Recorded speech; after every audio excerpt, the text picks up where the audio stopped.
राज्याचे उपमुख्यमंत्री सन्माननीय अजितदादा पवार यांचं सकाळी अपघाती निधन झालं। खरं तर दादासारखी माणसं आणि त्या माणसांच्या नेतृत्वाखाली आम्हाला काम करण्याची संधी मिळाली।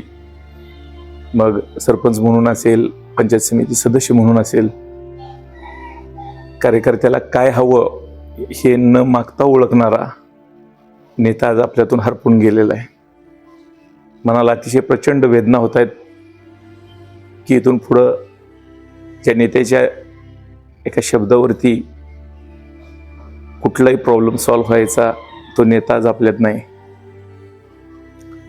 2012 साली ज्या वेळेला पहिल्यांदा जवळ बसून बोलायची दादांच्या बरोबर संधी मिळाली, त्यावेळेला दादांनी पूर्ण ओळख सांगितली। इतकी अचूक माहिती पवार साहेबांच्या नंतर ठेवणारा दुसरा नेता राष्ट्रवादीमध्ये कुणी नव्हता। नाव गाव, मी काय करतो, काय करत होतो, माझं काम किंवा आजूबाजूच्या गावांची कामं, आमचा अमोल काटकर असेल, बाकीच्या गावांची माहिती हे घेणं असेल, हे सगळ्या बारीक सारीक गोष्टी दादा करत असत। पण सतत कामात मग्न असायचे दादा।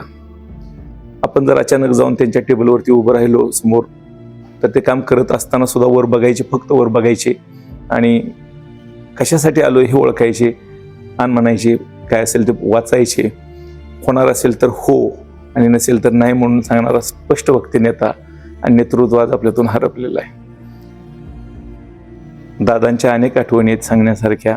माझ्याकडं 2016-17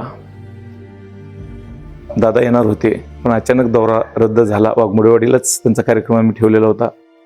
सन्माननीय देशमुख साहेबांच्या माध्यमातून पाणी फाउंडेशनच्या सर्व गावांचा सत्कार करण्याचं आम्ही ठरवलेलं होतं। त्यावेळेला दादा येणार होते, पण ते काही अपरिहार्य कारणामुळे आले नाहीत।